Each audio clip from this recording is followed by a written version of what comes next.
Bonjour. J'avais pas encore vu ces petits déroulés là, c'est assez stressant. Vérifiez vos cheveux, souriez.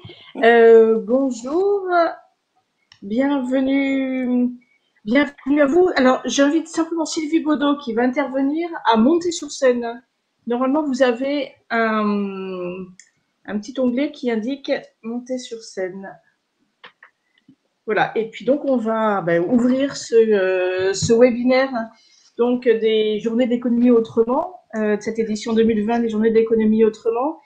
Donc cet atelier consacré à la mobilité, comment assurer la mobilité de tous en milieu rural. Voilà, bonjour Sylvie. Bonjour. Bonjour. Bon, merci à vous de vous être mobilisés, enfin aux intervenants et aux participants. Donc on est 45 participants aujourd'hui. Alors, vous avez dans l'onglet participants la liste, le nom et on peut souvent deviner la structure des personnes. Voilà. N'hésitez pas aussi à utiliser l'onglet du chat pour vous présenter, pour voilà, dire bonjour, mais aussi éventuellement pour vous présenter et indiquer votre structure. Donc cet onglet chat, vous pouvez utiliser l'onglet chat et l'onglet questions tout au long de l'atelier hein, qu'on souhaite le plus interactif possible. Donc n'hésitez pas à utiliser ces deux questions. Je vous rappelle très rapidement pour les personnes qui n'interviennent pas, si vous pouvez donc couper votre micro. Enfin, je pense que tout le monde aujourd'hui a l'habitude, donc coupez votre micro. Et puis, quand vous souhaitez prendre la parole, on va l'indiquer via le chat. Et donc, normalement, si j'ai tout compris, vous pourrez intervenir. Alors, donc cet atelier donc sur la mobilité, alors quelques points, enfin d'introduction, mais très très rapidement sur les défis que représente la mobilité, notamment pour les territoires ruraux. Les transports sont bien sûr un élément essentiel dans notre vie quotidienne, que ce soit pour aller au travail ou retrouver un emploi, pour se former, pour accompagner les enfants dans leurs activités, pour se soigner. Mais on a un manque de moyens de transport dans de nombreux territoires hein, qui crée un sentiment d'injustice et une forme d'assignation à résidence. Une récente étude a indiqué que 7 millions de Français rencontrent des difficultés dans leurs déplacements quotidiens et qu'un quart des Français déclarent avoir déjà renoncé à un emploi ou à une formation faute de moyens pour se déplacer. La mobilité constitue également, bien sûr, un enjeu écologique et de santé publique majeur. On voit que les déplacements sont le premier secteur d'émissions de gaz à effet de serre en France, avec environ 30% des émissions en 2017, dont la moitié rejetées par des voitures individuelles. D'un autre côté, les transports connaissent aussi une révolution de l'innovation et des pratiques, et avec de nombreuses offres nouvelles qui se développent et donc de nouvelles solutions qui apparaissent. Et donc, l'objet de cet atelier va être un peu de voir dans quelle mesure aujourd'hui les acteurs de l'économie sociale et solidaire apportent des réponses et peuvent développer ces réponses pour une mobilité durable qui soit accessible à tous. Comment développer ces solutions apportées par les acteurs de l'économie sociale et solidaire, notamment dans le domaine en coopérant avec les acteurs publics locaux, et aussi quelles opportunités pour les acteurs de l'économie sociale et solidaire avec de nouveaux besoins et nouvelles orientations. Alors, pour répondre à ces quelques questions, donc nous avons la chance d'avoir des intervenants aujourd'hui qui sont vraiment des acteurs importants du domaine. Alors, on aura donc Bastien Sibyl, donc président de Mobicop, que je pense aujourd'hui beaucoup connaissent et qui voilà, pourra nous présenter aussi la démarche Mobicop plus spécifiquement dans les territoires ruraux. Alexandra Debézieux, qui est directrice générale déléguée de la société coopérative d'intérêt collectif Railcoop, dont on parle aussi beaucoup aujourd'hui. Merci Alexandra d'avoir accepté d'intervenir dans ce webinaire. On a également la chance d'avoir donc Sylvie Baudot du Pays de Langres et présidente du syndicat mixte des transports de Langres et du kiosque mobilité, et Didier Riquet, qui est coordinateur de kiosque mobilité. Bonjour. Et enfin, Albine Serris, qui est déléguée générale du réseau Apreva, un réseau national de garages sociaux et solidaires. Bonjour à tous. Voilà. Bonjour à vous. Normalement, tous les tests techniques ont été faits. Ça devrait fonctionner. Alors, il y a un point qui est important et qui a été rappelé par Véronique Génaud, donc qui est la modératrice de ce webinaire, c'est le respect du temps. Donc voilà, donc je vous invite à avoir des interventions d'une dizaine de minutes. Donc, l'atelier se terminera à 12h45, notamment parce qu'il y a un certain nombre d'ateliers qui s'enchaînent dans le cadre de cette journée, de ces 2 jours d'alternative, des journées d'économie autrement d'alternative économique.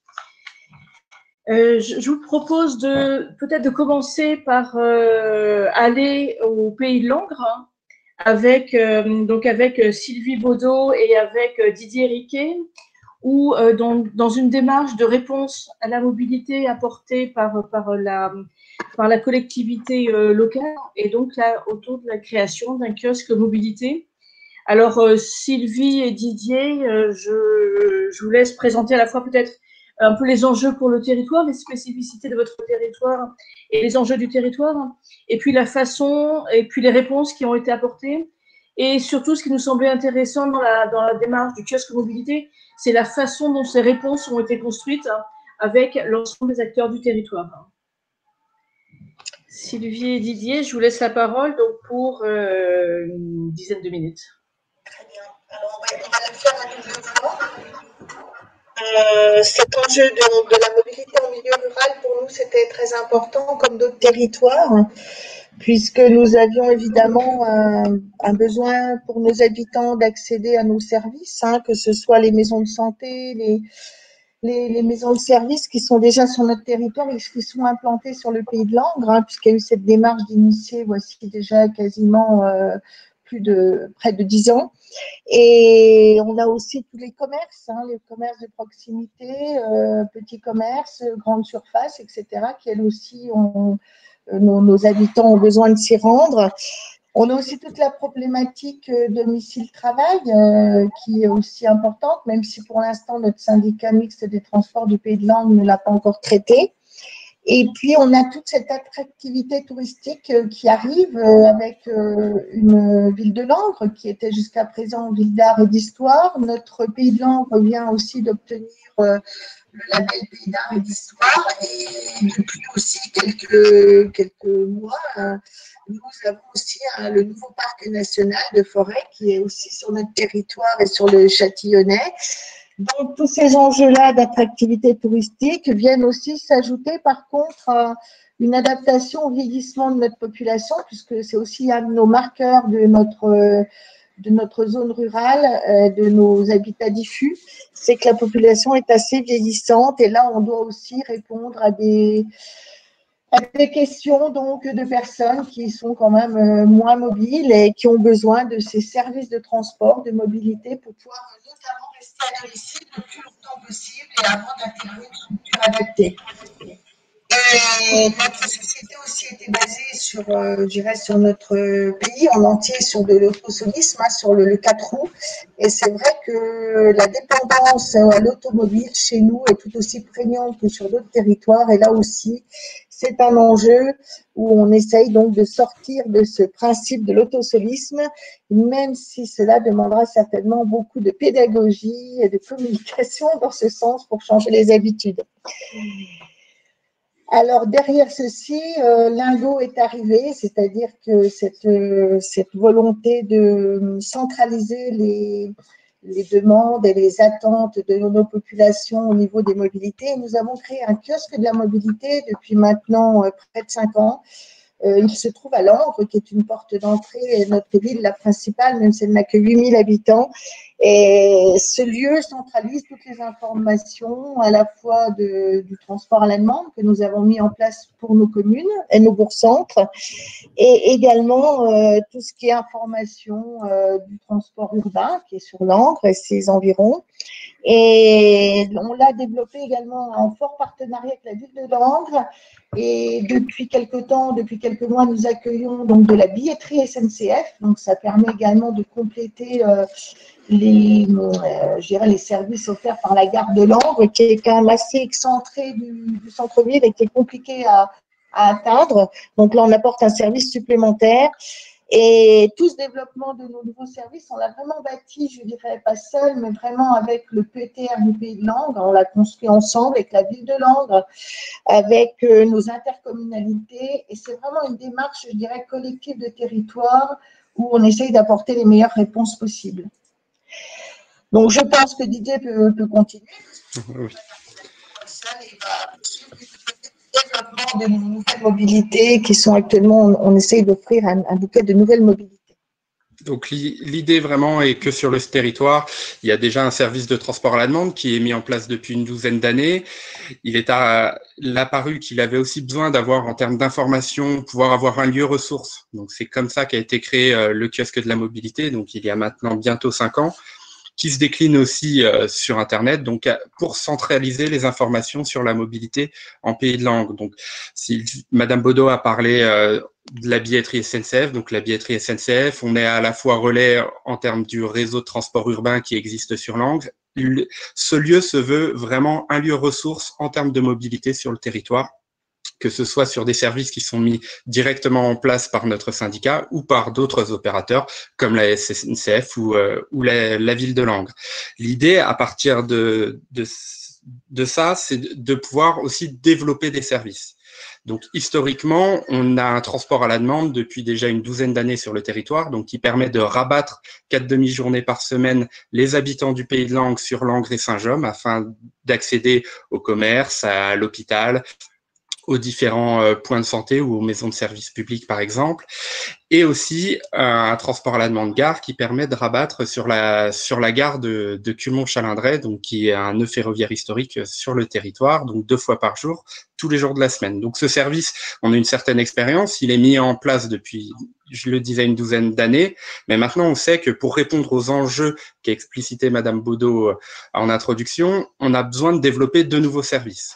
Le transport à la demande est une brique des services qu'on doit être amené à développer sur le territoire si on veut être à même de répondre aux attentes des habitants.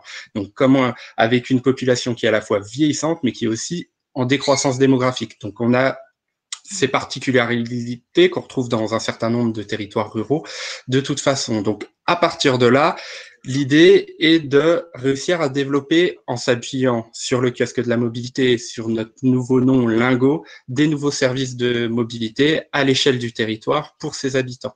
Donc justement, ça va faire écho avec l'intervention de Monsieur Sibyl par ailleurs. On travaille par exemple avec Mobicop, justement pour développer le covoiturage sur l'année 2021 sur le territoire, parce que au gré des échanges qu'on a pu avoir, tant avec les élus quand on va faire des interventions dans les conseils municipaux ou avec les habitants, il apparaît que le développement du covoiturage en milieu rural et de courte distance est un enjeu très important. Donc, on essaie de répondre au maximum aux demandes du territoire pour justement arriver à développer ce qu'on a appelé un bouquet de mobilité.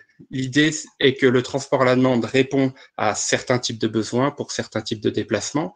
Le covoiturage répondra à d'autres besoins et aussi arriver à développer d'autres services. On peut penser à l'autopartage, mais aussi développer les mobilités douces que sont le vélo ou la marche. Donc l'idée, c'est vraiment d'arriver avec un certain nombre de briques, de solutions, de services qui permettent à terme à tout à chacun de pouvoir trouver une solution de mobilité lorsqu'il a besoin de réaliser ses déplacements en s'appuyant sur les services que nous serons amenés à développer. D'accord, merci. Il y a une question d'Olivier Jacquin. Est-ce que vous pouvez préciser le nombre d'habitants et le périmètre des interventions et les moyens dont vous disposez Et le transport à la demande, il est géré par le syndicat mixte? Oui, alors le transport à la demande est géré directement par le syndicat mixte depuis sa création. Donc le syndicat mixte regroupe 123 communes du Pays de Langres. Donc le Pays de Langres, c'est 3 intercommunalités. Les services de transport à la demande donc, est mis en place sur ces 123 communes qui représentent à peu près 37 à 38 000 habitants. En termes de moyens qui soient alloués pour développer ce service de transport à la demande, donc on a une cotisation des communes membres de notre syndicat à hauteur de 4 € par an et par habitant, donc cotisation annuelle, et des conventions avec la région Grand Est pour financer le déficit d'exploitation du transport à la demande. Donc à savoir une convention, concernant le transport à la demande village, donc avec une prise en compte du déficit d'exploitation par la région à hauteur de 50% et à hauteur de 95% sur le rabattement sur la gare de Culmont-Chalindrey. Par ailleurs, pour développer des nouvelles solutions de mobilité, on a été aussi lauréat d'un appel à manifestation d'intérêt de la région Grand Est dans le cadre de l'initiative territoriale et aussi des fonds leaders pour justement arriver à développer des nouveaux services de mobilité sur le territoire. D'accord, ok. Très bien. Ben, Sylvie Baudot répond en direct sur le chat, donc c'est parfait. Donc il n'y a pas de versement mobilité. C'est un choix de la collectivité?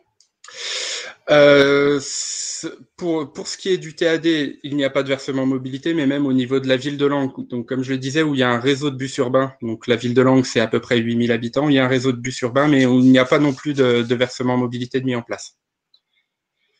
Et concernant notre syndicat, c'est vrai que Madame Baudot pourra le préciser plus, mais l'idée est vraiment de se baser sur la solidarité entre communes avec cette cotisation annuelle au ratio du nombre d'habitants plutôt que de prélever un versement mobilité. Donc cette question ne s'est jamais posée pour le service de transport à la demande.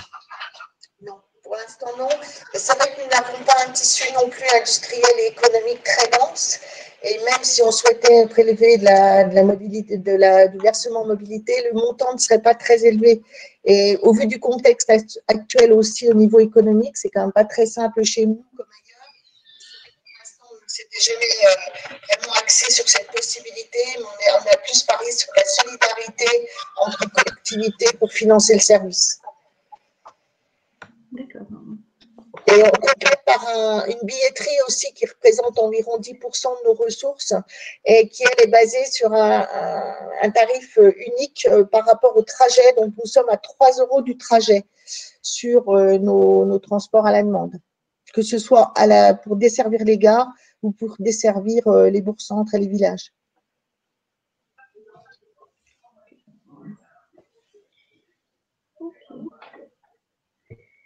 Mais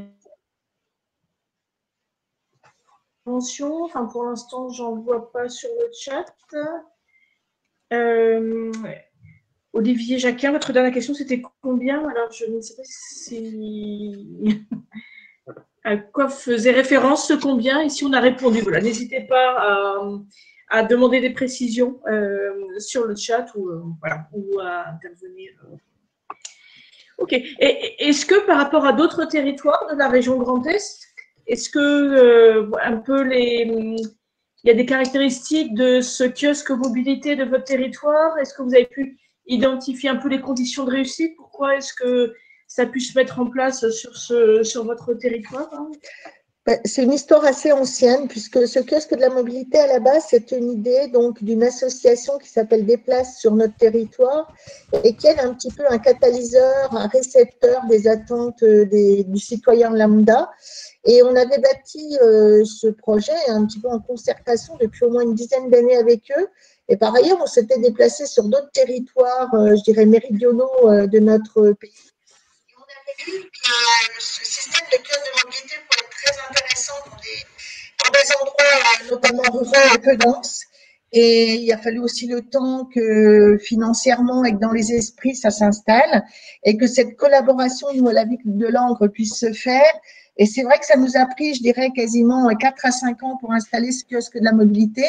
Mais aujourd'hui, avec un retour d'expérience de quasiment 5 ans, on peut dire que c'est vraiment quelque chose, je dirais, d'important et d'essentiel. Il faut avoir vraiment ce lieu ressource, comme le disait M. Riquet, pour pouvoir recevoir, informer, accompagner. Et physiquement, c'est essentiel si on veut développer les mobilités.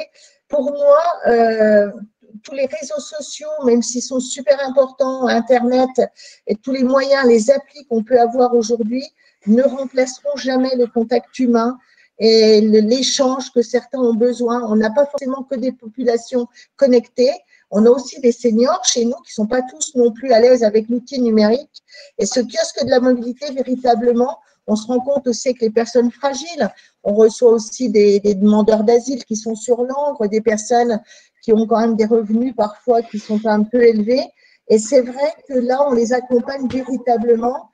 On le soulignait encore avant-hier soir dans notre comité syndical, ce kiosque de la mobilité, c'est vraiment la pièce essentielle au développement de la mobilité en milieu rural et aussi, je pense, à l'accompagnement aux nouvelles mobilités, tel que M. Riquet a pu vous le dire tout à l'heure. Ce lien humain qui est essentiel.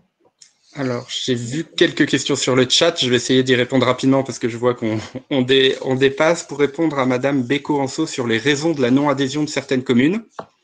Certaines communes peuvent mettre en avant le coût de l'adhésion, donc les 4 € par habitant et par an au syndicat. D'autres communes étaient, on va dire, plus frileuses sur la peur du fait d'amener le service de transport à la demande pouvait d'une certaine façon dévitaliser, enfin enlever une partie de l'intérêt de leur commerce qui restait dans des petits bourgs, donc des petites épiceries entre autres. Donc c'est les 2 raisons qui reviennent le plus souvent sur cette non-adhésion. Le coût financier ou la peur, entre guillemets, d'attirer les habitants des villages vers l'Angre-Saint-Jean pour réaliser leurs achats en particulier. Ok, merci. Une autre question sur la plus longue distance.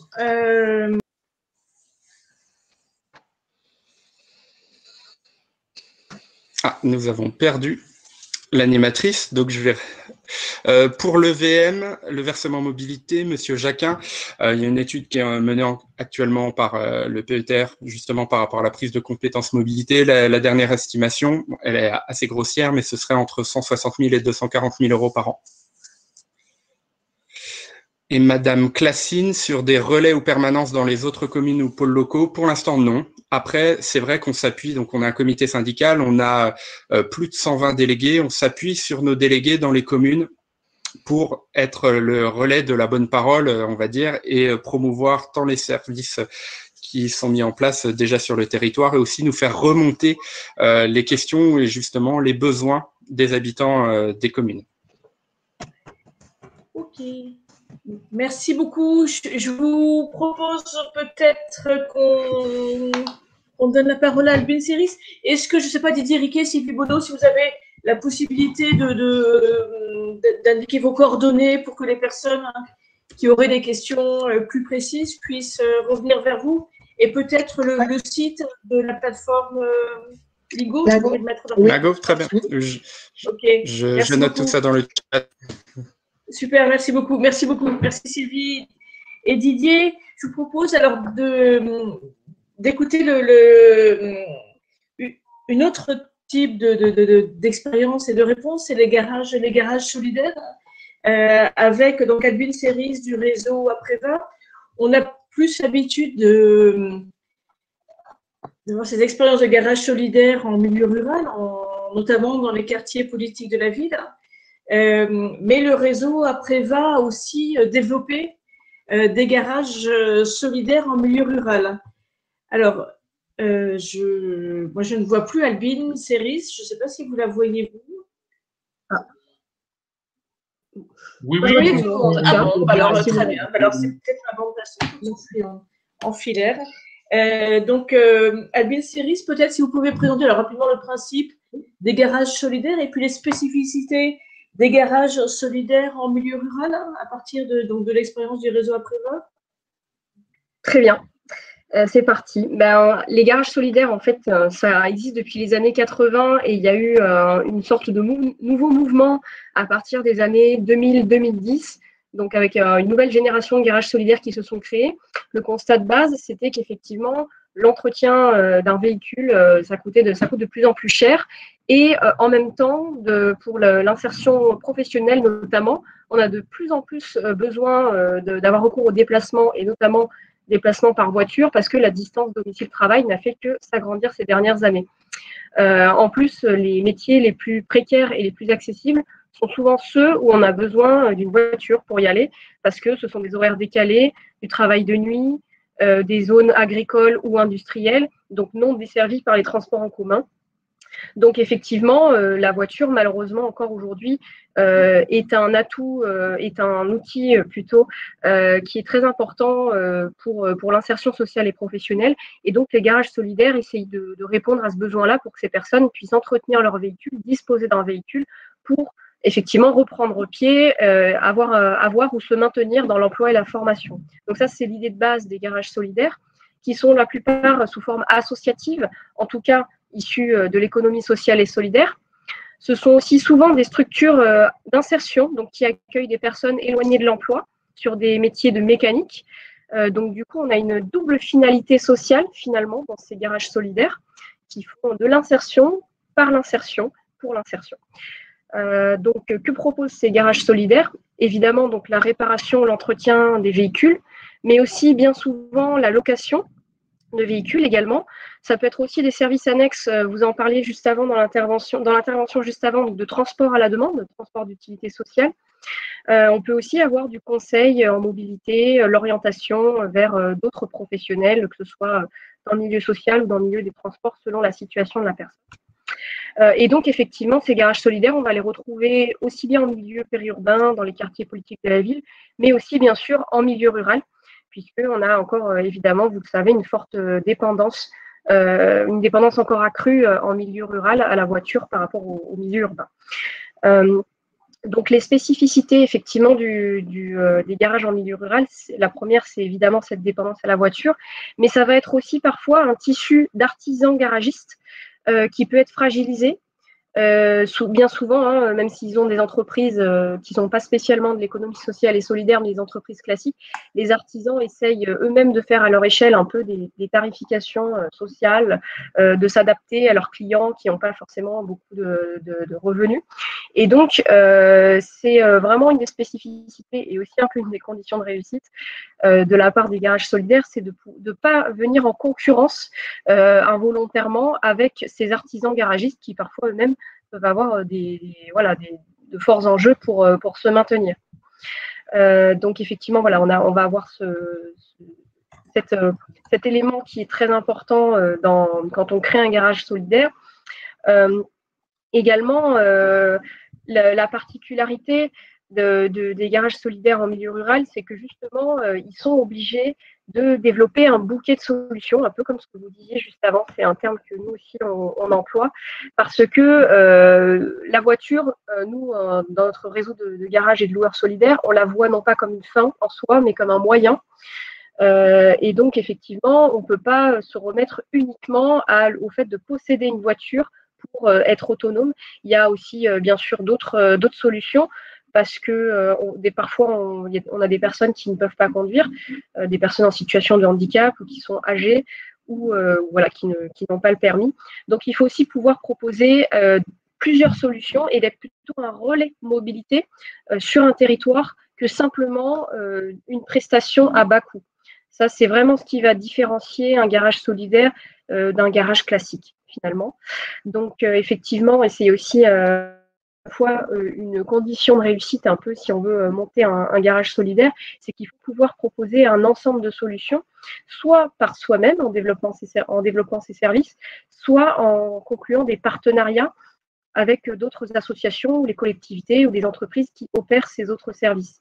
C'est extrêmement important parce que en termes d'équilibre économique de la structure elle-même, même si il peut y avoir des subventions ou des choses comme ça, on est sur des modèles qui sont bien sûr toujours dépendants de soutien extérieur, surtout si on veut maintenir une tarification sociale. Donc il est extrêmement important de pouvoir multiplier les conventions, les partenariats, à la fois donc pour l'équilibre, mais aussi effectivement pour répondre aux multiples besoins de mobilité qui peuvent exister sur un territoire.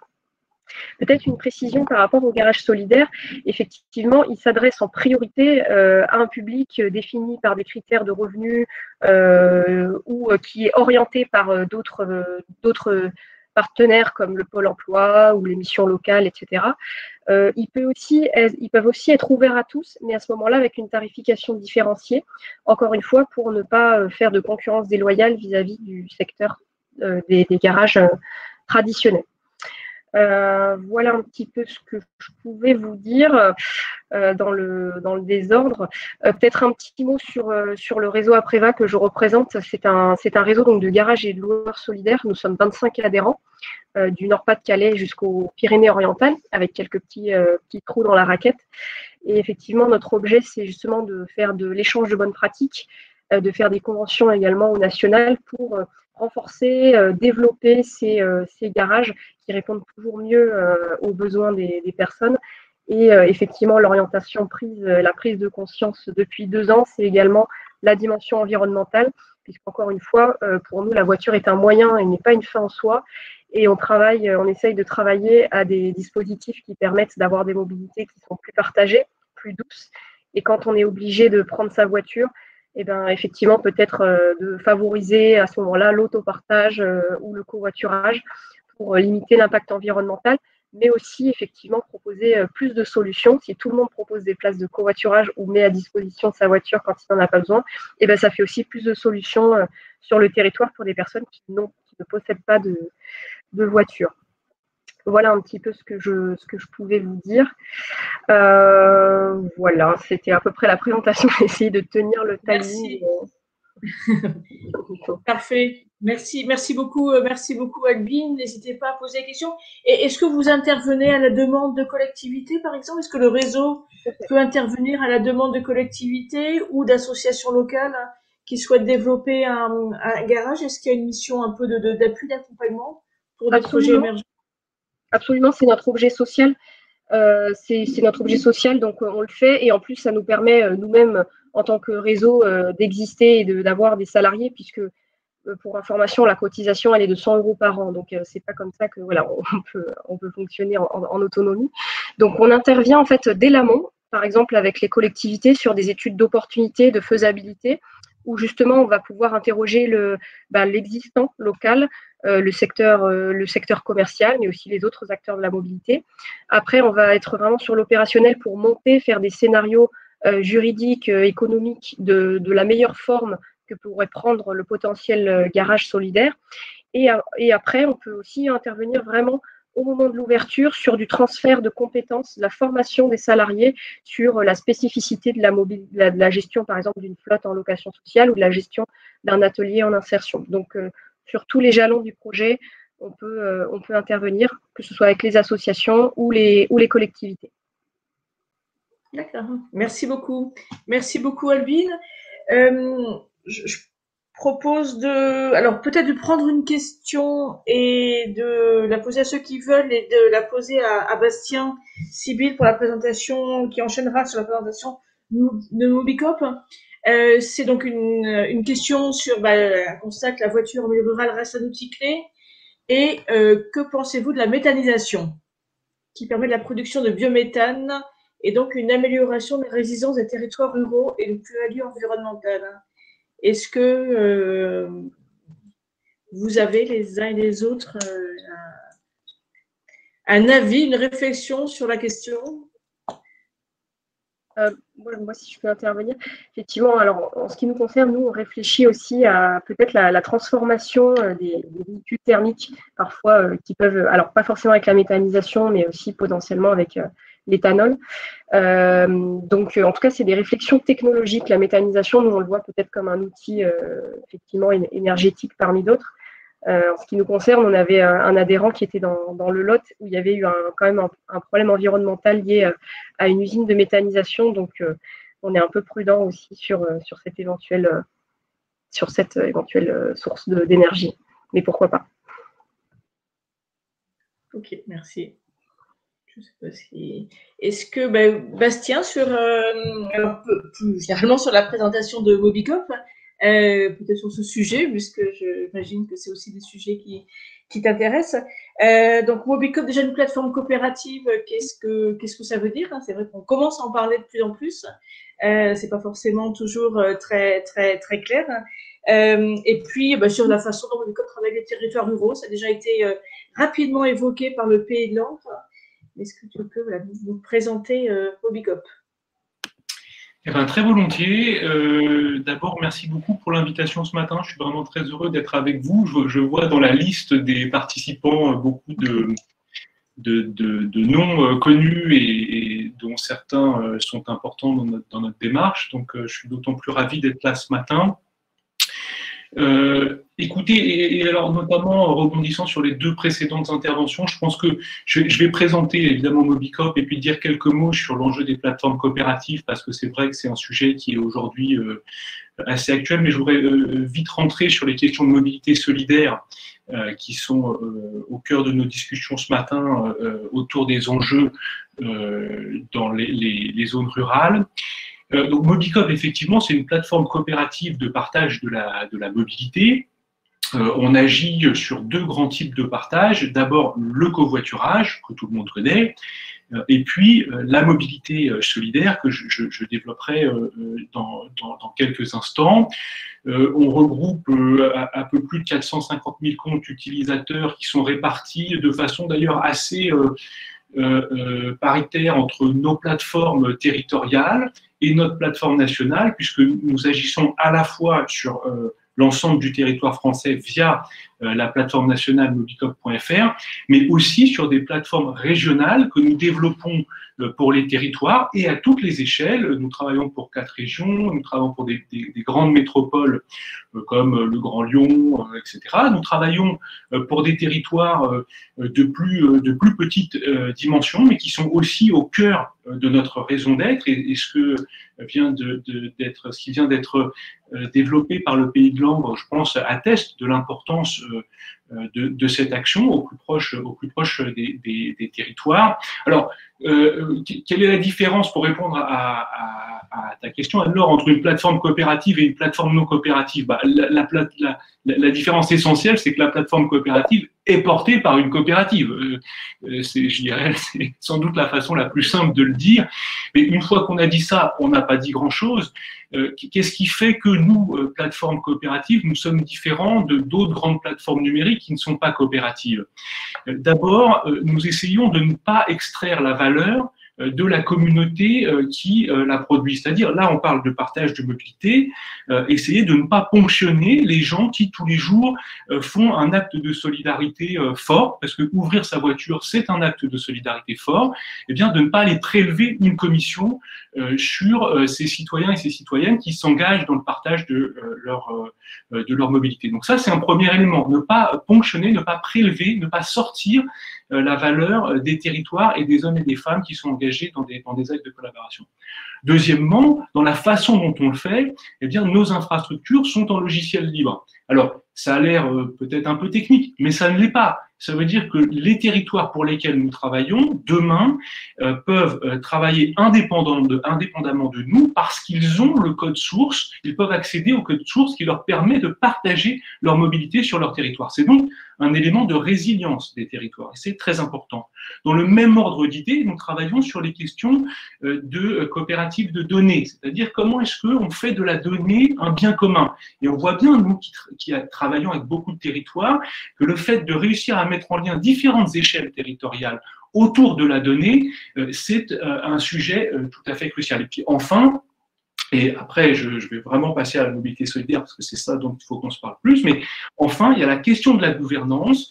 Comment est-ce que l'on fait pour que toutes les parties prenantes d'une plateforme numérique, donc les utilisateurs, les territoires, les financeurs, les salariés, etc., soient associés dans la gouvernance. Et là, je veux dire, mais je l'ai déjà dit dans le passé et je le redirai dans le futur, à quel point la forme de SIC pour les territoires, sociétés coopératives d'intérêt collectif, est vraiment très intéressante dans le cadre des plateformes coopératives.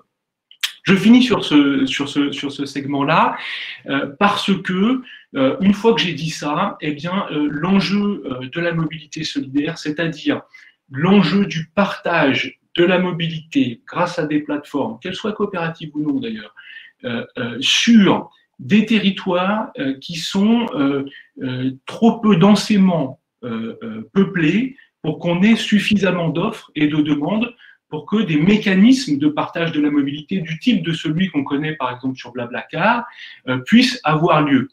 Le fait qu'on apporte quand même la mobilité à ces territoires-là. Le fait que des personnes qui sont plus loin des nouvelles technologies, et l'intervention de M. Riquet le rappelait tout à l'heure, il y a un certain nombre de gens, parce que trop âgés et n'ayant pas baigné dans ces technologies-là avant dans leur vie, parce que étant en rupture, alors en rupture économique, suite à des situations difficiles, en rupture de santé aussi, c'est-à-dire qui ont des difficultés à entrer, par exemple, dans des véhicules qui ne sont pas standardisés pour ça. Il faut absolument qu'on apporte à ces publics-là des solutions de mobilité. Pour plein de raisons, mais j'en citerai deux. La première, c'est parce qu'ils en ont besoin. Ça se suffit en soi. Or, ce besoin est très peu et insuffisamment adressé, voire pas du tout par les plateformes numériques habituelles. La seconde, c'est qu'on ne fera pas la transition écologique de la mobilité si on laisse tous ces publics-là sur le bord de la route. Or, la raison sociale de notre coopérative à Mobicop, c'est de faire baisser l'autosolisme, c'est de faire entrer la mobilité dans sa transition écologique, et nous refusons de le faire uniquement pour les grandes villes, pour des gens qui ont un capital culturel important, un capital économique important, et qui donc ont toutes les facilités pour partager leur mobilité. C'est la raison pour laquelle, pour nous, la mobilité solidaire, le fait de pouvoir desservir ces zones rurales, est consubstantiel avec notre mission écologique de partage de la mobilité. Une fois que j'ai dit ça, comment est-ce qu'on fait pour le faire? Alors c'est là que la chose devient plus compliquée quand même. Pourquoi? Parce que nous, notre façon de travailler le partage de la mobilité, c'est de mettre en face une offre de partage de la mobilité, quelqu'un qui veut bien ouvrir sa voiture le matin pour prendre quelqu'un, avec une autre personne qui, elle, souhaite aller à un endroit mais n'a pas de voiture. Or, dans les zones rurales avec lesquelles nous travaillons, ces mécanismes ne marchent pas. Il n'y a pas suffisamment de personnes qui veulent partager, qui peuvent partager leur trajet au quotidien, et de personnes qui en cherchent pour qu'on arrive à faire ce matching. Alors du coup, il faut trouver un autre mécanisme. Et cet autre mécanisme, il se base, et nous le construisons, sur la solidarité sur les territoires. Qu'est-ce que ça veut dire? Ça veut dire qu'un certain nombre d'acteurs sur les territoires, de personnes, comme vous et moi, décident qu'ils sont prêts à se dérouter dans leur trajet pour aller chercher quelqu'un qui en aurait besoin. Donc, ils font plus du covoiturage d'un point A à un point B, et puis, ok, je suis prêt à prendre quelqu'un sur mon point A et puis l'amener à mon point B. Ils sont prêts à se dérouter vers un point C pour prendre quelqu'un qui en aurait besoin. Quelqu'un qui est trop éloigné, qui n'est pas sur l'axe, qui n'est pas sur la route, quelqu'un qui a une difficulté de santé, économique, etc. Et donc, c'est pour ça que nous, on appelle ça des covoitureurs bénévoles. Alors, l'intérêt de la loi d'orientation des mobilités, c'est qu'elle a clarifié la façon dont les autorités régulatrices de la mobilité peuvent s'emparer de ce sujet-là, et donc permet aujourd'hui d'inciter légèrement ces bénévoles, c'est-à-dire d'aller un peu plus loin que le strict défraiement de la course. Donc, avec nous, la masse d'utilisateurs qu'on a, avec les territoires, on est capable d'aller chercher des bénévoles sur les territoires qui sont donc prêts à se dérouter un peu dans leur covoiturage, voire même, de temps en temps, à faire du transport à la demande, entre guillemets, c'est-à-dire à faire un trajet qu'ils n'avaient pas prévu de faire. Pour faire ça, et ça rebondit sur la présentation du Pays de Langres, parce qu'une chose extrêmement importante a été dite, c'est qu'on ne peut pas s'appuyer uniquement sur les interfaces. Ça ne marche pas. Tout le monde n'est pas connecté, tout le monde n'a pas un smartphone, tout le monde n'a pas un ordinateur. Et donc, c'est important pour nous de remettre de l'humain, de remettre une technologie qui est bien maîtrisée par l'ensemble de la population, qui est le téléphone. Donc, on déploie des centres d'appel avec les territoires, Et en plus de résoudre un problème technologique, ça résout surtout un problème humain, parce que les gens ont besoin de se faire confiance. Donc, en gros, on arrive sur un territoire fait appel à nous, et on lui déploie une interface et une solution de centre d'appel pour qu'il ait une liste de bénévoles, et ça, on s'occupe aussi de l'animation sur le territoire du bénévolat, et que quand il y a une personne qui est en difficulté, qui cherche à se déplacer, eh bien, avec la liste des bénévoles, le centre d'appel, on arrive à mettre en place à faire cette mise en relation. Alors, on est sur des mécanismes nouveaux, on est sur encore de l'expérimentation, mais qui commence à être bien structuré chez nous, puisque on a 2 territoires qui, depuis 1 an, ont déployé les services en Bretagne, avec le département de la Drôme. On a d'autres territoires qui sont en train de les déployer. On a entendu le Pays de Langres. Donc, on voit qu'on est en train de structurer un nouveau type de service pour ces territoires ruraux. Voilà. On a des questions qui sont des questions de financement de ça. Là, je pense que l'Europe a un rôle à jouer. Il y a eu un appel à projet FSE porté par la VISE. Nous y avons répondu et on espère que ça pourra aussi aider sur le plan financier. Et encore une fois, je souligne le rôle absolument crucial des collectivités territoriales, parce que c'est elles qui sont proches des besoins de leur public, c'est elles qui financent une partie de ces dispositifs, et donc elles jouent évidemment le rôle le plus important dans ce déploiement de nouvelles mobilités pour des publics ou des territoires qui en ont besoin. Voilà, je vais peut-être m'arrêter maintenant et puis qu'on puisse prendre des questions. Merci beaucoup, Bastien, pour cette intervention. C'est vrai qu'on pourrait y consacrer une journée entière, mais je pense qu'on le fera. Autour du projet de Mobicop et de la mobilité durable. Je vous propose de passer la parole et puis ensuite, effectivement, je reviendrai vers vous avec quelques questions qui vous concernent tous. Avec Alexandra de Bézieux, donc qui est déléguée générale déléguée de la SIC RailCop, alors qui est une SIC dont Bastien a présenté les caractéristiques et surtout l'intérêt pour des projets de territoire et associant les collectivités et les citoyens. RailCop a pour ambition de redonner du sens à la mobilité ferroviaire, à s'attaquer au transport ferroviaire. Est-ce que Alexandra peut nous présenter rapidement, RailCop et puis la façon dont RailCop pourra répondre demain aux enjeux de mobilité en milieu rural. Alors, ton micro n'est pas activé. Non, ton micro n'est pas activé. Normalement.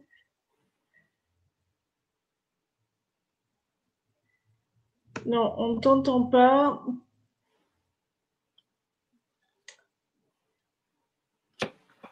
Ah, je crains qu'on ait perdu Alexandra. Je reviens. Est-ce que vous m'entendez?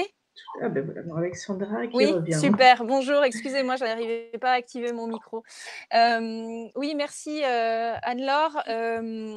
Alors effectivement, donc RailCop est une société coopérative d'intérêt collectif, comme ça a été dit, donc associe dans sa gouvernance finalement tous ceux qui ont intérêt à un moment à remettre du train là où il n'y en a plus, que ce soit pour le transport de personnes ou de marchandises. Donc, on a été créé il y a 1 an. On n'est pas encore officiellement entreprise ferroviaire, on va le devenir l'année prochaine.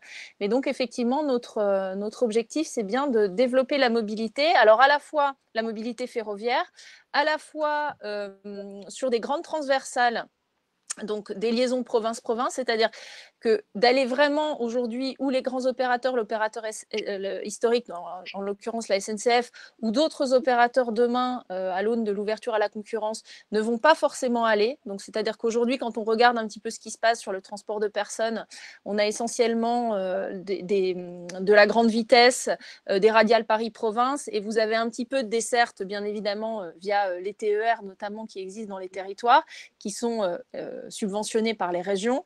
Mais effectivement, aujourd'hui, je pense qu'on partage tous un peu ce constat-là, qu'il y a des territoires qui ne voient plus circuler des trains alors que l'infrastructure est là, les gares sont là, etc. Et donc, nous, on est parti de ce constat-là il y a 2 ans en se disant, mais là, il y a quand même un réseau. Alors, certes, on pourrait se dire qu'il pourrait être amélioré, qu'il n'est pas partout en très bon état, mais en tout cas, on a quand même un réseau qui est là. Il y a quand même des gares au niveau français, il y a quand même un maillage territorial avec ce réseau ferré.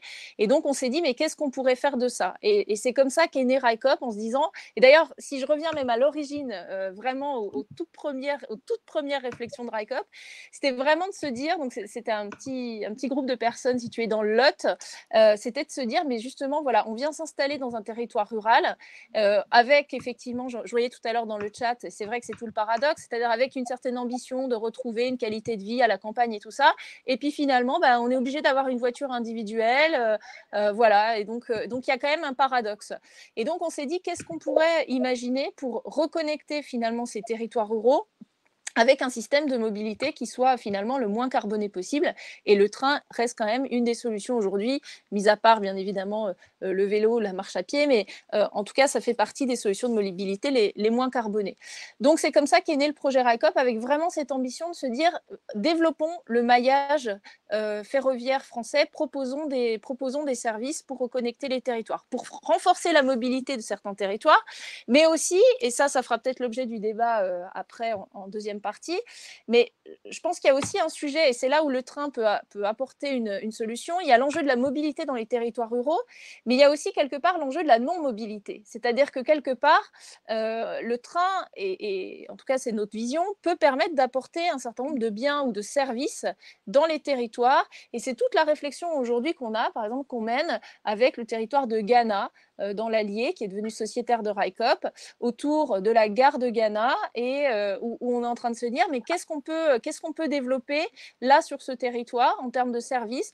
Comment le train peut finalement emporter un certain nombre de biens ou de services qui vont peut-être venir nourrir le territoire?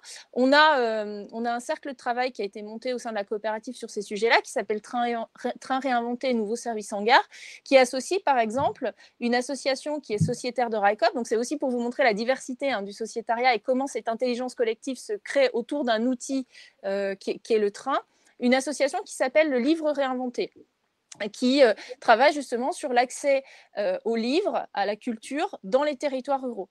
Et donc, cette association est devenue sociétaire de RICOP et participe aux travaux de réflexion autour notamment de ces questions de nouveaux services à bord, de nouveaux services en gare, etc. Donc voilà, donc RICOP a été créé vraiment avec cette ambition de venir en complémentarité des services existants. L'idée n'est pas de répondre à des délégations de services publics et de se positionner en concurrence frontale avec la SNCF ou avec d'autres demain. C'est pas du tout ça notre état d'esprit. Notre état d'esprit, c'est plutôt de co-construire avec les acteurs des territoires des services ferroviaires qui sont pertinents pour ces territoires-là. Encore une fois, sous forme de desserte ferroviaire, mais sous forme aussi de services à bord qu'on peut imaginer. Enfin, voilà. Et la complémentarité aussi avec un écosystème. On parlait tout à l'heure des garages solidaires, de Mobicop. Ce que vous évoquiez sur Langres, moi, je trouve ça très, très intéressant aussi parce qu'effectivement, on sait très bien que la gare, elle amène à un endroit, mais ensuite, on n'est pas arrivé forcément chez soi ou exactement où on veut aller. Donc, il faut penser effectivement à un écosystème plus global. Et donc, c'est tout à fait l'état d'esprit et la philosophie dans laquelle s'inscrit RICOP. Alors, peut-être pour vous dire un peu concrètement, donc, je vous disais, on travaille pour devenir entreprise ferroviaire. Donc, on est en train de finaliser, on est encore en train de mobiliser des sociétaires parce que pour devenir entreprise ferroviaire, il faut qu'on ait un capital social d'1,5 million d'euros. On approche les 900 000 €. On a plusieurs collectivités qui nous ont rejoints. On a tous les jours des citoyens qui nous rejoignent. On a des associations. Donc, ça avance bien. Mais voilà, on n'a pas encore le capital social. Donc, je lance aussi un appel ici en disant si le projet vous plaît, vous intéresse, n'hésitez pas à devenir sociétaire. C'est sur le site de RICOP et tout le monde peut devenir sociétaire, personnes mineures, personnes majeures, associations, collectivités. Donc, voilà. Donc, on approche du capital social requis pour devenir entreprise ferroviaire. On va déposer notre dossier de licence l'année prochaine ainsi que notre certificat de sécurité. Et donc, on opérera nos premiers services fret dès 2021 entre Figeac et Toulouse, et voyageurs dès 2022 sur une première transversale donc qu'on a notifié à l'autorité de régulation des transports et qui n'a pas fait l'objet d'une saisine. Ça veut dire qu'en fait, on n'a pas d'obstacle réglementaire à opérer ce service, qui est la transversale entre Lyon et Bordeaux, qui va desservir justement tous ces territoires du Massif central, donc de l'Allier notamment, enfin de la Loire, de l'Allier, etc. Donc en passant par Gannat, Montluçon, Limoges. Voilà. Et on a notifié deux autres services, dont une qui va passer pas très loin de chez vous, à Culmont-Chalindray. Donc, je pense que quand on lancera le service, bien évidemment, on reprendra contact avec vous, ou bien certainement en amont. Mais donc, on a notifié deux autres services, la ligne Lyon-Thionville, donc qui va passer par Dijon, Culmont-Chalindray, etc. Et puis, la ligne Toulouse-Rennes, qui va passer par Limoges. Donc, vraiment, notre ambition, c'est d'aller sur ces grandes lignes province-province, sur de l'intercité, des lignes classiques. On ne va pas chercher, l'enjeu, ce n'est pas de chercher la vitesse, ce n'est pas de chercher la performance, c'est plutôt de chercher à apporter un service au territoire, que ce soit aux usagers, que ce soit aux entreprises des territoires, etc. Et puis, on réfléchit aussi sur des dessertes de villes moyennes, donc sur des territoires plus ruraux. Par exemple, actuellement, on a une étude qui a été lancée autour du territoire du Livradois-Forez, si certains connaissent. Donc, c'est en Auvergne-Rhône-Alpes, vers la Chaise-Dieu, le Puy-en-Velay, qui est un territoire très rural. Donc, effectivement, c'est un territoire très peu dense. Il y a une infrastructure ferroviaire qui est là, sur laquelle circule finalement aujourd'hui un petit train touristique, un tout petit peu de fret. Et on se dit qu'il faut vraiment penser de voir comment. Donc, on travaille avec le syndicat ferroviaire du Livradois-Forez. On travaille avec l'ADEME aussi, qui cofinance cette étude sur la réflexion sur l'utilisation de cette infrastructure ferroviaire. On est vraiment en train de réfléchir à la manière dont on peut développer un service qui soit économiquement viable et qui serve au territoire. Parce que ce que j'ai peut-être pas suffisamment dit, puis après je m'arrête là, ce que j'ai peut-être pas suffisamment dit, c'est qu'on est une société anonyme à capital variable. On est une société coopérative d'intérêt collectif, mais on est une société anonyme à capital variable. Donc, on est une société de l'économie, on est régi par le Code du commerce. Donc, on doit trouver un équilibre économique sur les services qu'on va déployer. Et donc, c'est tout l'enjeu, c'est-à-dire aussi de trouver cet équilibre économique, en tout cas sur cette première ligne Bordeaux-Lyon. C'est en réfléchissant non pas encore une fois en maximisant le nombre de passagers à bord de nos trains, parce que c'est pas ça l'enjeu quand on dessert des territoires. Alors Bordeaux et Lyon, c'est des métropoles, mais je veux dire tous les territoires intermédiaires, sont certes des pôles urbains, mais il y a quand même des très petites villes qui vont être desservies. Donc c'est pas de maximiser le nombre de personnes à bord, c'est plutôt de voir comment, encore une fois, on dégage de la valeur pour les utilisateurs et pour les territoires. Donc voilà, pour illustrer, dans nos trains, on a envisagé d'avoir par exemple un wagon-fourgon qui permettra l'emport de bagages volumineux, donc la poussette des enfants, la planche de surf. Si une équipe de sport demain veut aller de Limoges à Lyon pour une compétition, et ben voilà, s'il faut qu'ils emportent des équipements sportifs, etc., ce sera possible. Alors qu'aujourd'hui, c'est vrai que c'est un peu plus compliqué, donc souvent on se rabat sur la voiture. Donc voilà un petit peu la réflexion autour du projet RICOP. Merci beaucoup Alexandra pour cette présentation. Vraiment, je suis fascinée par tous vos projets vraiment enthousiasmants, que je trouve vraiment très très très intéressant. Puis je trouve vraiment qu'aujourd'hui on voit que ces projets l'économie sociétaire commence à être un peu à échelle, avoir en tout cas cette ambition à la fois nationale de réponse à un besoin ou de réponse à tous les besoins d'un territoire, et en même temps fortement ancré dans les territoires, en mobilisant les citoyens, les habitants. Vraiment, je je sais même si c'est un samedi matin, c'est parfois un peu dur, mais merci beaucoup. Merci aussi pour les partages sur le chat de vos expériences et de vos témoignages. Alors, je prends la connexion. Alors, notamment le témoignage d'un centre social en milieu rural qui donc un dispositif de mobilité solidaire qui indique voilà, qui sont en phase d'expérimentation. Alors je sais pas si Jean-Yves Reynery, vous souhaitez dire un mot de votre expérimentation en Haute-Cornouailles, hein, portée par le centre social. Merci Axel Autelet pour le partage d'un documentaire sur le rôle du train en milieu rural sur Vimeo, que je ne connaissais pas, mais sans doute Alexandra, tu connais sans doute ce documentaire. Non, je ne le connais pas, mais je vais le découvrir avec… Merci beaucoup pour ce partage. Merci. Il y a une question sur le rôle des régions qui a été peu abordée. Effectivement, on a parlé plus tôt, intercommunalité, d'agglomération. Le rôle des régions, est-ce que aussi bien… alors, on en a un peu parlé en région Grand Est avec notamment l'appel à mission d'intérêt de la région Grand Est auquel vous avez répondu. Est-ce que Bastien, Alexandra, Albine, quel rôle des régions sur les mobilités? Et est-ce que vous avez connaissance d'expériences d'assises de la mobilité régionale réussies et associant notamment les utilisateurs? Là, un témoignage en Bourgogne-Franche-Comté où les assises ont du mal à voir le jour. Est-ce que je Alors, peut-être est-ce que je peux aborder la question en tout cas sur le rôle des régions justement dans la mobilité ferroviaire, donc notamment par rapport au financement des TER. Alors, c'est vrai que donc, nous, on travaille en étroite collaboration avec les régions, puisque les régions, effectivement, sont autorités organisatrices de la mobilité lancent, donc vont lancer ou ont lancé un certain nombre de délégations de services publics pour financer les TER.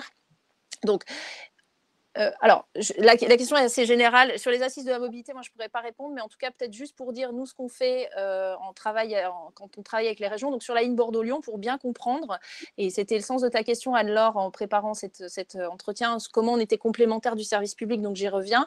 On travaille très étroitement avec les deux régions, c'est-à-dire qu'on travaille aujourd'hui avec les horaires,istes de la région Auvergne-Rhône-Alpes et les horaires,istes de la région Nouvelle-Aquitaine sur l'articulation de nos services avec les horaires de service des TER. Donc, on est dans une logique partenariale, elles sont tout à fait ouvertes à ce type d'initiative et elles sont tout à fait dans une logique de partage d'informations sur leur choix par rapport à la desserte de tel et tel territoire, par rapport aux horaires qui ont été choisis, etc. Et donc, on travaille vraiment très concrètement avec SNCF Réseau et les régions sur la construction des sillons de circulation en bonne intelligence avec les offres régionales qui sont proposées. Voilà, de manière très concrète. Voilà. Ok. Mais demain, vous pourrez répondre à une DSP régionale ou non? Non. Nous, vraiment, on se positionne sur le service librement organisé. On ne va pas répondre à des délégations de services publics. Il y en a d'autres qui le feront, la SNCF, Transdev et RATP-Dev, et c'est très bien. Nous, notre idée, c'est plutôt d'aller développer des nouveaux services avec les acteurs des territoires, avec les usagers, et d'aller plutôt compléter ce maillage, combler les trous dans la raquette, si je puis dire, et donc en inventant des nouveaux services, en inventant des nouvelles dessertes, en complémentarité des dessertes TER notamment et d'autres dessertes qui sont sur les services librement organisés comme la grande vitesse ou autres. Mais voilà. Ok, merci. Et Bastien, je crois que tu travailles avec la région Bretagne. Oui, très, très rapidement. Donc, nous, on travaille effectivement avec 4 régions.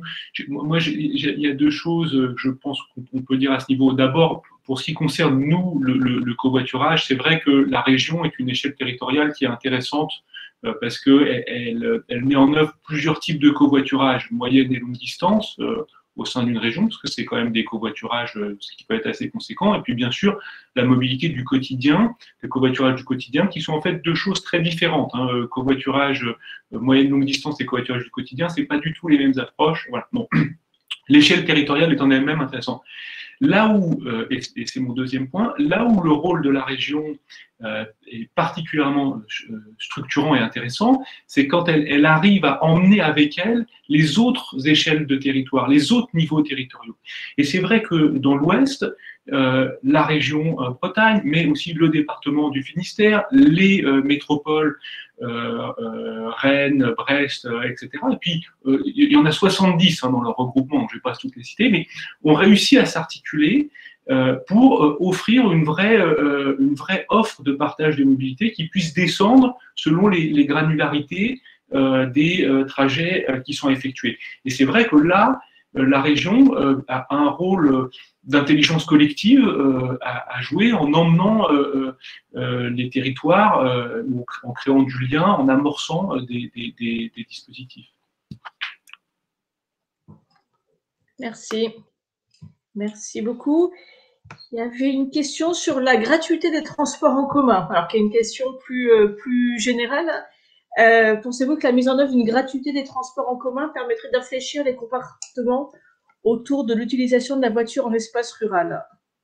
C'est d'ailleurs un enjeu d'égalité sociale dans la mesure où la gratuité existe dans plusieurs collectivités urbaines.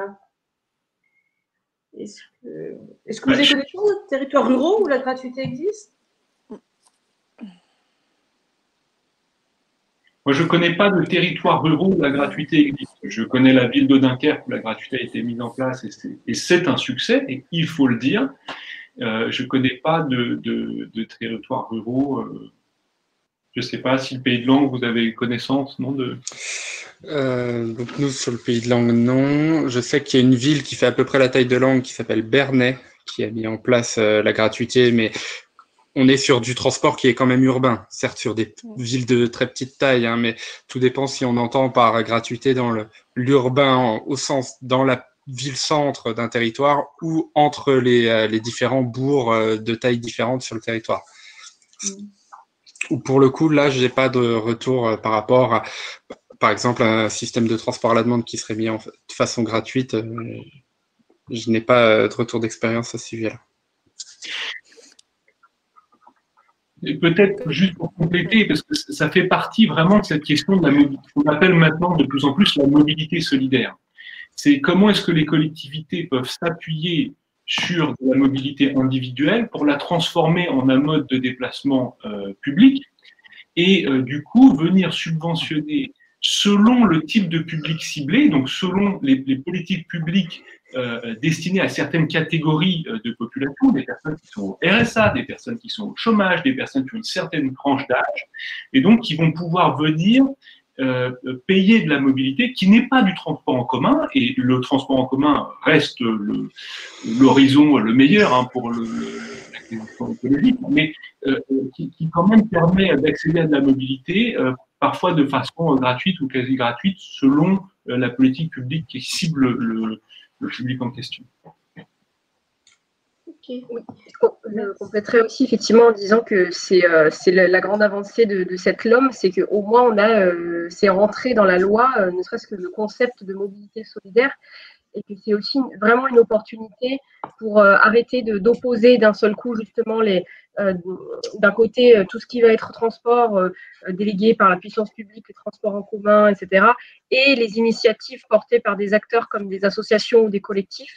Et là, en fait, on a vraiment l'opportunité de faire se rencontrer les deux mondes et du coup d'avoir une meilleure offre qui soit plus lissée et peut-être effectivement des leviers de financement pour les initiatives les plus solidaires. Donc, on est en attente vraiment de ça et cet atelier montre bien aussi que justement, il faut vraiment aller plus les uns vers les autres et arrêter de faire des ghettos. D'un côté, le solidaire social et puis le droit commun. De plus en plus, il faut faire des passerelles entre tout ça. Merci. Merci. Alors, dans le chat, il y a Olivier Jacquin, donc, qui est sénateur de Meurthe-et-Moselle, qui indique qu'il finalise un rapport sénatorial qui doit sortir en décembre sur mobilité dans les espaces peu denses. Voilà, j'imagine que vous avez connaissance de ce rapport sénatorial. Je ne sais pas, Olivier Jacquin, si vous souhaitez dire un mot de ce rapport ou non. Il faut juste que vous allumiez votre micro. Normalement, je pense que ça doit être possible.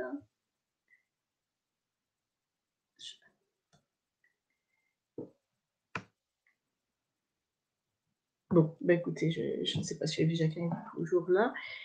Il y avait une remarque plutôt de Vanessa Maury, qui est donc salariée d'un centre social en Ardèche, qui indique qu'on remplace les voies ferroviaires par des voies vertes. Ça, j'imagine, Alexandra, que c'est voilà, un mouvement que vous avez vu. Est-ce qu'ensuite, on peut reconvertir des voies vertes en voies ferroviaires ou c'est compliqué? C'est compliqué parce que ça coûte très cher. Mais ceci dit, pour montrer justement, c'était pas tout à fait le sens du sujet d'Albine, mais ça va quand même un peu dans ce sens-là de dire n'opposons pas les uns et les autres. Aujourd'hui, il y a l'Association française des voies vertes et des véloroutes qui est devenue sociétaire de RICOP. Donc, on travaille avec l'Association française des voies vertes et des véloroutes justement sur ce sujet-là parce que les gens l'Association française des voies vertes et des véloroutes a bien compris que l'intérêt, c'était pas forcément de déférer certains tronçons du réseau pour faire des voies vertes. C'est plutôt de bien penser l'articulation. Donc, on est actuellement en train de réfléchir sur certains territoires très concrets où il y a des décisions qui ont été prises d'enlever effectivement l'armature, la voie ferrée et de mettre des voies vertes où on se dit que non, il faut peut-être réfléchir différemment. Donc voilà, je pense que c'est vrai que enlever une infrastructure ferroviaire pour mettre de la voie verte qui va être utilisée, vous avez raison, essentiellement par la mobilité touristique à certains moments de l'année, ça n'a pas beaucoup de sens. Mais je pense qu'aujourd'hui, c'est là où RICOP finalement apporte quelque chose d'un peu nouveau dans le paysage actuel, c'est que cette infrastructure, effectivement, dans le modèle qui était le modèle historique, le modèle de la SNCF de ces dernières années, encore une fois, qui s'est surtout recentré sur le TGV pour plein de raisons, mais ce n'est pas l'objet de ce débat ce matin, on pourrait y revenir à l'occasion, mais du coup, forcément, quand vous n'avez pas d'horizon de remise en fonction d'un service ferroviaire sur une voie ferrée, forcément, vous la déférez. Mais par contre, quand vous avez un nouvel opérateur qui se dit, oui, finalement, cette voie, elle existe, imaginons quelque chose avec les territoires et avec les citoyens et réfléchissons à ce qu'on peut mettre comme train sur cette infrastructure, forcément, ça n'a plus vraiment de sens d'enlever la voie ferrée. Donc, je pense qu'effectivement, tout ce mouvement d'enlever des voies ferrées pour faire des voies vertes, je pense qu'il s'inscrivait aussi dans quelque chose, dans une époque où finalement il n'y avait pas forcément d'alternative. On se disait il n'y a pas de train demain qui vont recirculer sur cette infrastructure, donc bon, voilà quoi. Et je pense que là, voilà, les choses sont en train de changer. En tout cas, je l'espère. D'accord, merci. Alors, il y a Jean-Marie Bourreau qui précise qu'autour de Châteauroux, des communes rurales jusqu'à 20 km de Châteauroux bénéficient de la gratuité des transports en commun. Voilà, donc c'est une initiative en milieu rural de gratuité. Ok, est-ce qu'il y a d'autres questions auxquelles on n'aurait pas répondu? Je vais être un peu spécifique sur le problème du dernier kilomètre, qui est la sécurisation pour les piétons, des actions à long terme pour améliorer les trajets du piéton. Alors là, pour le coup, je ne suis pas sûre que autour de la table virtuelle, il y ait des réponses à ce sujet, qui, je pense, est effectivement un vrai sujet. Peut-être Didier Riquet sur le Pays de Langres. Sur le développement des mobilités douces, il y a effectivement un enjeu sur Langres parce que la gare de Langres n'est pas située à proximité du centre-ville. Donc il y a un dénivelé qui est assez important. Donc on est moins sur le piéton que sur le développement des mobilités douces type vélo à assistance électrique, parce que justement on a des côtes assez importantes. Mais il y a effectivement cette question, le fait d'avoir une gare excentrée du centre-ville nous pose à justement nous poser ces questions. Pour l'instant, il n'y a pas encore eu une démarche qui a été mise en place, mais c'est en réflexion actuellement. Ok. Merci beaucoup. Une question sur des projets autour du vélo, dans le Pays de Langres peut-être.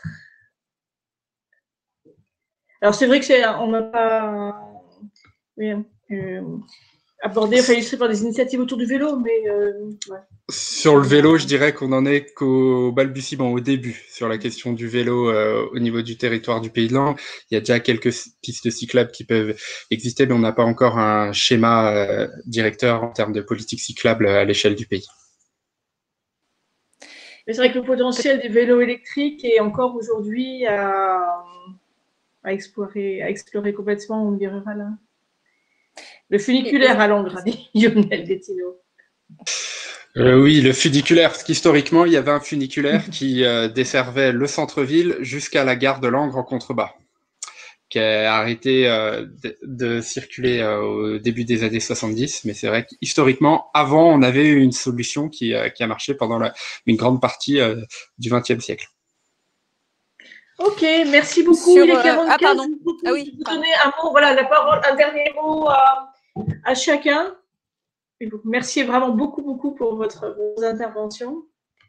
Alexandra? Non, je voulais rebondir sur la question du vélo.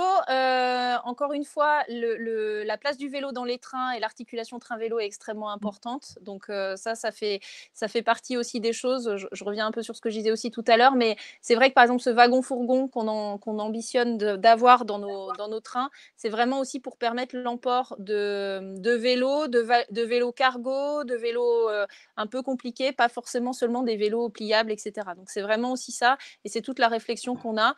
Que ce soit avec l'Association française des voies vertes et des véloroutes, que ce soit avec d'autres acteurs d'ailleurs autour du vélo qui nous ont rejoints. Et donc, il y a un cercle de travail qui est en train de se constituer sur ces sujets-là pour vraiment bien articuler train et vélo. Merci beaucoup. Bastien? Pour reboucler là-dessus, parce que ça fait un petit pont vers la question de la coopérative de données qui me semble assez centrale, parce qu'un des gros enjeux, c'est comment est-ce qu'on articule les différents modes de transport, puisque les utilisateurs, eux, passent de mode en mode. Et pour que ça se fasse bien, le plus nos organisations sont capables d'échanger de la donnée et de mettre de l'intelligence dessus, le plus on se met en position d'y arriver. Mais c'est sûr que c'est par la synergie de nos différents modes de transport qu'on arrivera à faire que la mobilité réduise son impact écologique et soit plus solidaire sur les territoires. Okay. Merci beaucoup. Didier, Albine, un dernier mot, si vous le souhaitez. Oui, effectivement aussi, pour ouvrir sur le vélo, il y a un fort enjeu au-delà des infrastructures, des freins psychologiques de certaines personnes qui ne s'imaginent pas ou qui sont très attachées aux véhicules personnels. Et malgré tout, il y a une part importante des déplacements qu'on fait en voiture, qu'on pourrait faire en vélo ou en vélo assistance électrique. Nous, on a nos adhérents qui est situé sur la communauté de communes des 7 Vallées dans le Pas-de-Calais, donc un milieu vraiment rural, qui expérimente ça en proposant des vélos assistance électrique de prêt de courtoisie au lieu d'une voiture lorsqu'il fait quand ses bénéficiaires font des réparations. Donc voilà, c'est avec des petites initiatives comme ça, mais aussi de l'accompagnement et de la formation qu'on peut un peu amener à changer les pratiques. Ok, merci beaucoup. Eh bien, on va devoir terminer sur ce bel exemple des 7 vallées dans le Pas-de-Calais, qui est pourtant, comme le nom l'indique, un territoire très, très vallonné. Merci beaucoup. Les différentes tables rondes sont effectivement accessibles en replay et Véronique nous a indiqué en début d'atelier que vous recevrez tous le lien vers le replay de ce débat. Merci beaucoup à vous. Bonne journée, très bon week-end. Et puis, je pense que vous pourrez, vous serez pas mal sollicités par les uns et les autres. Merci beaucoup. Merci. Merci à vous. Au revoir. Au revoir.